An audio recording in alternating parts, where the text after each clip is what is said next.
Olá, amigos e amigas da internet, irmãos e irmãs de Deus Espírita. Sejam muito bem-vindos ao canal NEP Grupo Socorrista Emmanuel. Este é o resumo da aula 13, parte 1, que foi realizada no dia 22 de março de 2026, do livro Atos dos Apóstolos, referente ao capítulo 6, que vai falar dos 7 auxiliares dos apóstolos e da prisão de Estevão. Então, a perícope do capítulo 6, versículos 1 a 7, os 7 auxiliares dos apóstolos. Nesses dias, multiplicando-se os discípulos, houve murmuração dos helenistas contra os hebreus, porque as suas viúvas eram desprezadas no serviço diário.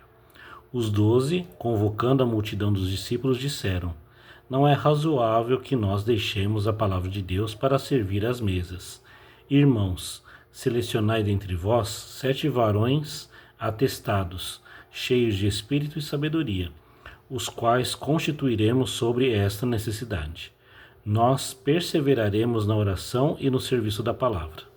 A palavra foi agradável à vista de todos da multidão, e escolheram Estevão, varão cheio de fé e do Espírito Santo, Filipe, Prócoro, Nicanor, Timão, Pármenas e Nicolau, prosélito de Antioquia, os quais se colocaram de pé diante dos apóstolos, que orando lhes impuseram as mãos. A palavra de Deus crescia e se multiplicava enormemente o número de discípulos em Jerusalém. Numerosa multidão de sacerdotes obedecia à fé. Quem eram os helenistas? Após a morte e ressurreição de Jesus, os apóstolos lideravam uma comunidade crescente em Jerusalém. Havia 2 grupos principais: os hebreus, que eram judeus locais que falavam aramaico, e os helenistas, judeus da diáspora que falavam grego. Diáspora, no contexto bíblico, refere-se à dispersão do povo judeu para fora de sua terra natal, Israel-Palestina, vivendo em outras nações. A palavra deriva do grego dispersão, ou semeadura. Surge um conflito social. As viúvas helenistas estavam sendo negligenciadas na distribuição de alimentos. Isso revela que, mesmo entre os primeiros cristãos, ainda existiam imperfeições humanas, algo muito coerente com a visão espírita de que todos estamos em evolução. Cada um no trabalho da casa espírita tem suas características, em estágios evolutivos diferentes, porém todos buscando o mesmo ideal, a reforma íntima. Contextualização na visão espírita. Os apóstolos reconhecem o problema e propõem a escolha de 7 homens para cuidar da assistência material, permitindo que eles se dediquem à oração e ao ensino. Visão espírita. Aqui vemos a valorização do trabalho no bem. Cada um tem sua função. Como ensina Allan Kardec, o progresso espiritual ocorre pelo esforço contínuo e pelo cumprimento do dever. Também há o princípio da caridade organizada, não apenas emocional, mas responsável. Compara-se essa organização à casa espírita. Entre os escolhidos está Estevão, descrito como cheio de fé e do Espírito Santo. Visão espírita. Estevão pode ser visto como um médium intuitivo e inspirado, alguém profundamente sintonizado com os bons espíritos. A escolha baseada em virtudes morais mostra que, para tarefas espirituais, o mais importante não é o status, mas a elevação moral. Então, os 7 auxiliares, os varões dos apóstolos. Estevão, que vamos nos aprofundar mais na parte 2 da aula, falando quem era Estevão. Filipe é o único além de Estevão que ganha destaque no Novo Testamento. Em Atos capítulo 8, ele evangeliza em Samaria e encontra o eunuco etíope. Demonstra mediunidade de inspiração e intuição, sendo um instrumento ativo na expansão do Evangelho. Prócoro. Alguns relatos antigos dizem que foi companheiro do apóstolo João e teria atuado como escriba. Nicanor. É considerado mártir por algumas tradições antigas, mas sem detalhes confiáveis. Timão. Alguns escritos sugerem que teria sido missionário e até bispo em regiões fora de Israel. Pármenas. Há relatos de que teria servido como missionário e sofrido martírio. E Nicolau é o único explicitamente chamado de prosélito, ou seja, ele não nasceu judeu. Aderiu à fé judaica antes de se tornar cristão. Alguns autores antigos o associam, sem certeza, à origem dos nicolaítas, mencionados no Apocalipse, mas isso é debatido e não comprovado. Com exceção de Estevão e Filipe, os demais varões aparecem discretamente, quase silenciosos na narrativa bíblica. Ainda assim, representam milhares de trabalhadores anônimos do bem, ontem e hoje. Pela ótica espírita, são exemplos de espíritos comprometidos com o progresso coletivo, que atuam sem buscar reconhecimento, mas movidos pela caridade e pelo dever. São nomes que se apagaram na história, para que a obra do Cristo aparecesse. A outra perícope do capítulo 6 vai dos versículos 8 a 15, que vai falar da prisão de Estevão. Estevão, cheio de graça e poder, realizava prodígios e grandes sinais entre o povo. Levantaram-se alguns dos que eram da sinagoga chamada dos libertos, dos sirineus, dos alexandrinos, dos provenientes da Cilícia e da Ásia, e debatiam com Estevão. E não podiam resistir à sabedoria e ao espírito com que falava. Então subornaram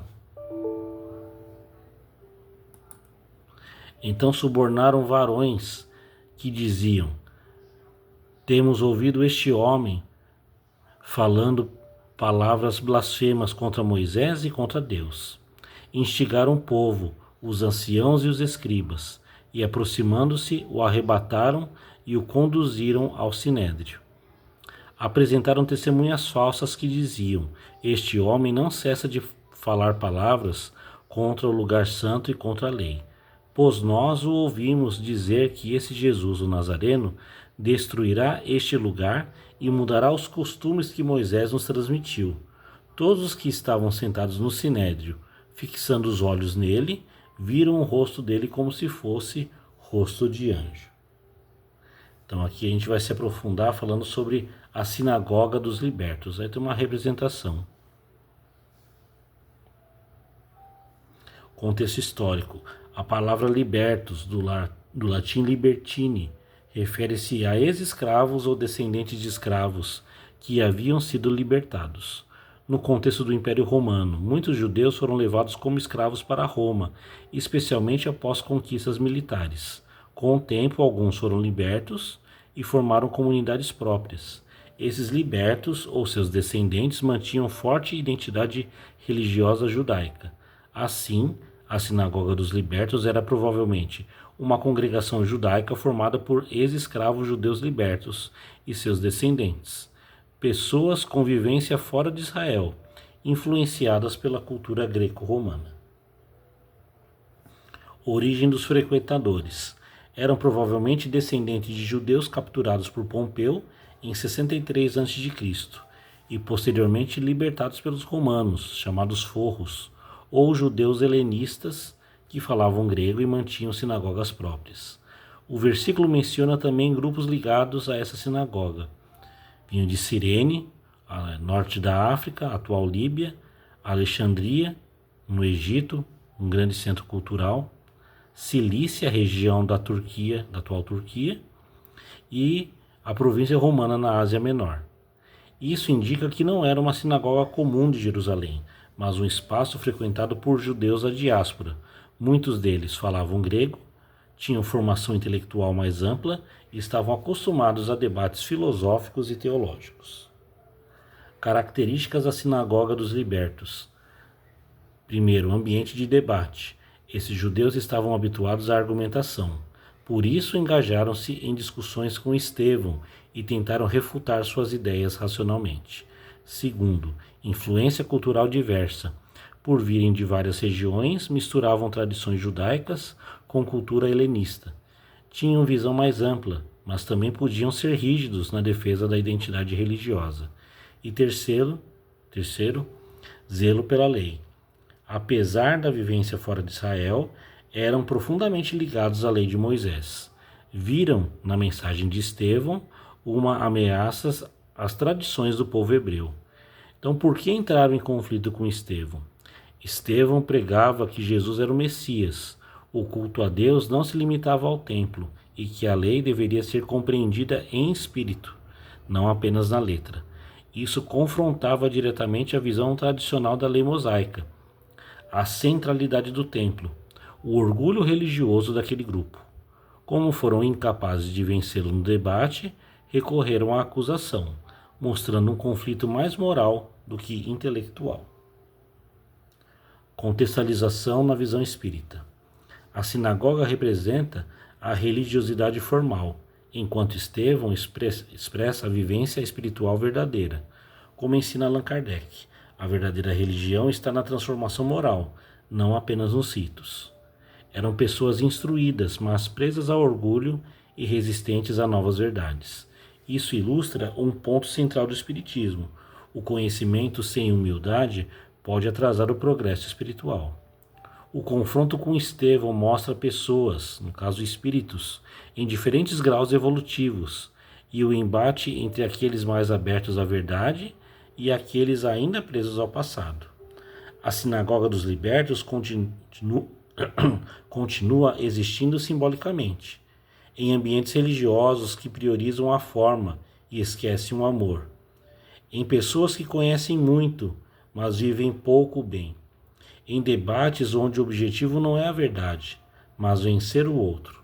E Estevão representa o espírito fiel ao bem, a serenidade diante da oposição e a coragem de viver a verdade com amor. Estevão realiza prodígios e fala com sabedoria, mas enfrenta oposição de grupos religiosos. Na visão espírita, a verdade muitas vezes encontra resistência. Isso reflete a lei de progresso. Ideias novas confrontam velhos paradigmas. A sabedoria de Estevão sugere inspiração espiritual. Isso é a assistência dos espíritos superiores, o amparo espiritual diante das adversidades. Aí o trecho do Evangelho: pedi e obtereis. Incapazes de vencê-lo no debate, seus opositores levantam falsas testemunhas. Na visão espírita, esse trecho evidencia a inferioridade moral de quem recorre à mentira, a prova como instrumento de crescimento espiritual. Segundo o Evangelho segundo o Espiritismo, as perseguições são oportunidades de testemunho e aprendizado. Seu rosto é descrito como o de um anjo.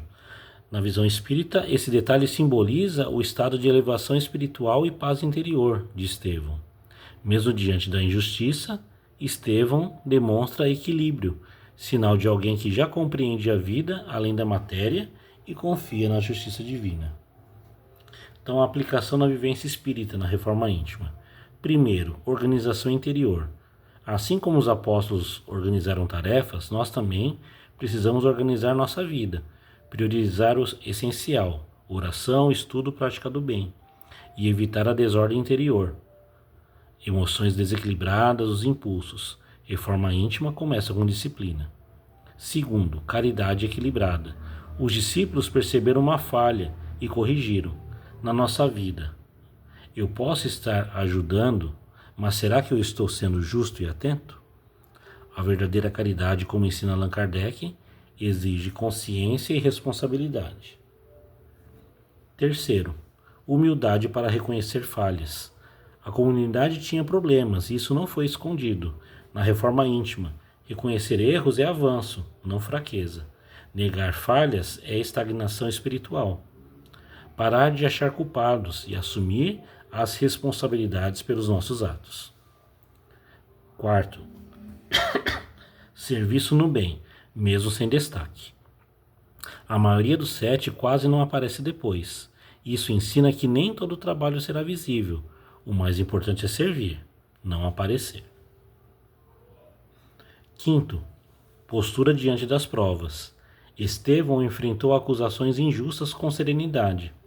Então, a aplicação direta. Quando eu for incompreendido, qual a minha reação? Revolta ou equilíbrio? A reforma íntima se revela principalmente nas dificuldades. Sexto, sintonia espiritual. Estevão estava cheio do espírito, ou seja, em sintonia elevada. Na prática espírita, nossos pensamentos e atitudes determinam com quais espíritos nos conectamos. Temos que melhorar essa sintonia diariamente com os benfeitores espirituais. Por isso, indica que estamos praticando a reforma íntima. Então, a conclusão Essa perícope de Atos mostra que o verdadeiro seguidor do Cristo organiza sua vida, serve com humildade, corrige suas falhas, mantém a paz interior diante das provas. A reforma íntima é exatamente isso: fazer dentro de si o que os apóstolos fizeram na comunidade, colocar ordem, justiça e amor. Então, 2 textos para reflexão. O primeiro está no livro Paz e Renovação, de autores diversos, capítulo 45, Disciplina e Educação. Esse texto é de Emmanuel. Evidentemente, não se justificam silício e jejum sistemáticos a serviço da alma. No entanto, é justo empenharmos atenção e esforço na aquisição de hábitos dignos, conducentes à elevação. Considera que toda obra, por mais importante, principia no alicerce e iniciemos as grandes realizações do espírito, através de pequenos lances de disciplina. Tanto quanto possível, aprende a te desprenderes dessa ou daquela porção de ti mesmo, ou daquilo que te pertença, a fim de ajudar ou facilitar alguém. Não desprezes a possibilidade de visitar os irmãos em doença ou penúria, pelo menos uma vez por semana, de maneira a levar-lhes consolação e refazimento. Em cada 7 dias, qual ocorre ao impositivo do descanso geral, destaca um deles para ingerir o mínimo de alimentação, doando o necessário repouso aos mecanismos do corpo. Semanalmente, retira igualmente um dia para o trabalho de vigilância absoluta no próprio pensamento e no próprio verbo, mentalizando e falando exclusivamente no bem dos outros. Em cada ciclo de 24 horas, separa diminuta área de tempo, quando não possas fazê-la mais ampla, para estudo e meditação, silêncio e prece. Faze, por dia ou por semana, um horário de serviço gratuito, em auxílio aos companheiros da humanidade. De certo que não estamos generalizando recomendações, de vez que todos conhecemos criaturas, quase inteiramente devotadas ao bem do próximo. Ainda assim, apresentamos o assunto de nós para nós mesmos, porque toda educação parte da disciplina, e para que nos ajustemos à disciplina nesse ou naquele setor da vida, será sempre invariavelmente preciso começar. Então esse texto aqui está muito ligado à primeira perícope, que fala ali dos 7 auxiliares dos apóstolos, que conteve ali a desordem, mostrando a disciplina que todos nós devemos ter. O segundo texto fala da prisma, é uma analogia, né, complementando o que fala sobre a prisão de Estevão, a coragem que ele teve. Então, esse texto está no livro Recados da Vida, de autores diversos, capítulo 9, Coragem da Fé. Esse texto também é de Emmanuel. Guarda a coragem da própria fé. A existência na Terra é bendita oportunidade de evoluir. Se a provação te visita, recebe-a com paciência. A dor, seja qual seja, é sempre um aviso salutar. Não te marginalizes, caminha adiante. Não existem espinhos e pedras insuperáveis. Quanto possível, auxilia os companheiros na travessia dos entraves maiores do que os teus. Se agora é o teu momento de auxiliar, é possível que em breve venha a surgir o teu momento de receber o socorro alheio. Não te entregues à impaciência. Reclamação e azedume são processos de perder aquilo de que mais necessites. Trabalha sempre. Ainda que as circunstâncias te obriguem a trabalhar pouco, mantém-te nesse pouco, de vez que servir espontaneamente é ato dos mais significativos da criação. Se te ofendem, perdoa. Os agressores não sabem o número das tribulações que os esperam. Haja o que houver, confia na providência divina, porque o Senhor que nos sustentou e dirigiu até hoje, nos sustentará igualmente agora, a fim de prosseguirmos colaborando na edificação da terra melhor de amanhã. Então, para a próxima aula, que ocorrerá no dia 12 de abril de 2026, é a parte 2 da aula 13. Então, aqui está os itens para estudo. No livro O Evangelho por Emmanuel, comentário de Atos dos Apóstolos, iremos ver a parte que vai falar dos 7 auxiliares dos apóstolos. e também está contido no livro Paulo e Estevão, no capítulo 3, página 63 da FEB Editora. A prisão de Estevão, que também está no livro Paulo e Estevão, capítulo 5, aí está as páginas, também da edição da FEB, e falsas acusações e julgamento de Estevão, também está contido no livro Paulo e Estevão, no capítulo 6. Então, sempre a parte 1 da aula, iremos falar sobre ali a visão bíblica, conforme o contexto espírita, e a parte 2, iremos coordenar o estudo, ligando a parte bíblica com o livro Paulo e Estevão, onde iremos complementar esse estudo. Então, esse foi o resumo da aula 13, parte 1. Agradecendo a Deus nosso Pai e a Jesus nosso Mestre, que nos amparou no estudo, e que, se for da vontade do Pai, que possamos estar reunidos para a parte 2 e a continuação desse estudo do livro Atos dos Apóstolos. Que assim seja, graças a Deus e graças a Jesus.